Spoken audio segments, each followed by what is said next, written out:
What's up, everybody? Tyson Roush. Let's talk Jets. Hope everybody had an excellent week. It's been quite a long one, man, with all these reactions all over social media.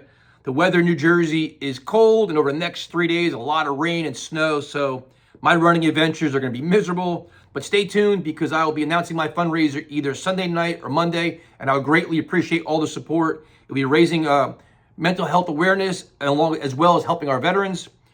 But I didn't want to make this video. I've been trying so hard not to make this, and it's eating me up inside, so I just got to let it loose, and you guys can rip me to shreds. I don't care. So Jet fans, including myself, are notoriously negative, and rightfully so. 14 years, no playoffs, no Super Bowl in 50 years. We just got out of a 2-year Aaron Rodgers experiment that completely blew up in our faces, and you're going through a mini rebuild, and it's not a happy time to be a Jet fan, where you have more questions than answers with the direction of the organization, which is fine.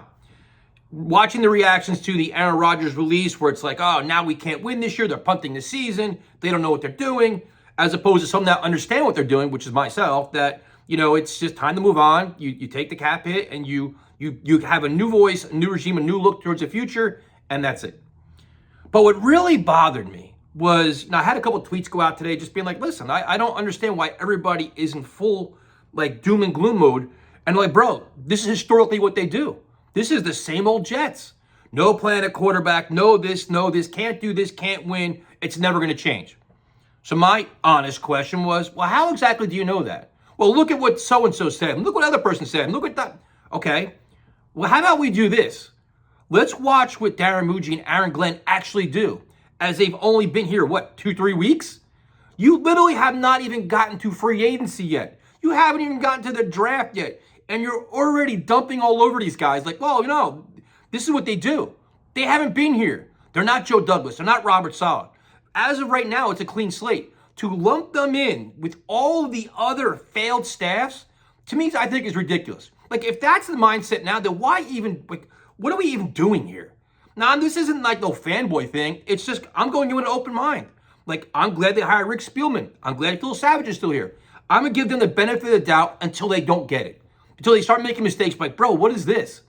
But to me, my honest opinion is, when you have intelligent men that act like that, Aaron Glenn wanted this job, he had to have a plan for the quarterback position for this year and for the next. This is not some move that blindsided the organization. Oh, well, now what do I do? This is a calculated decision. Where they weighed all their options: the cap space, the leadership, the voice, the actual play on the field, and what would be the drop-off if Aaron Rodgers left. And I will tell you this. This is my hot take. Everybody thinks the Jets are punting on the season. I'm saying they're not.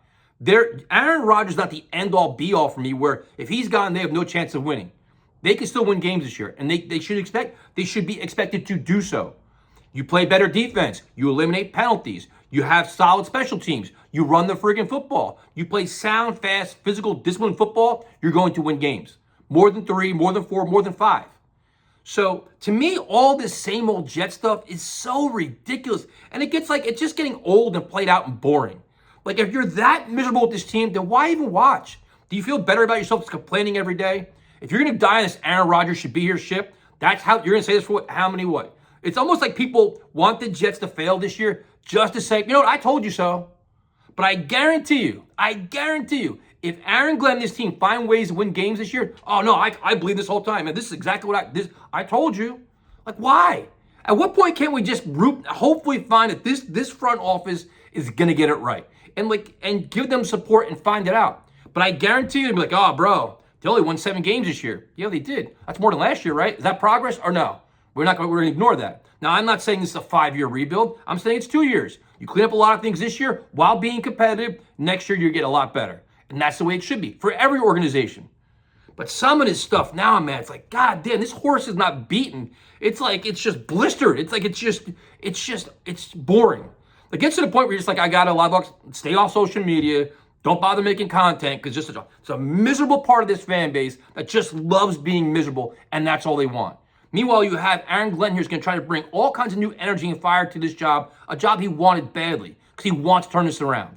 And I think they have a good chance of doing it, because there's enough talent here to do so if you make some smart decisions. There's other quarterbacks out there that will give you solid play to get this thing and go in the right direction. So whether you believe it or not, it's fine. But man, give this negativity a fucking break.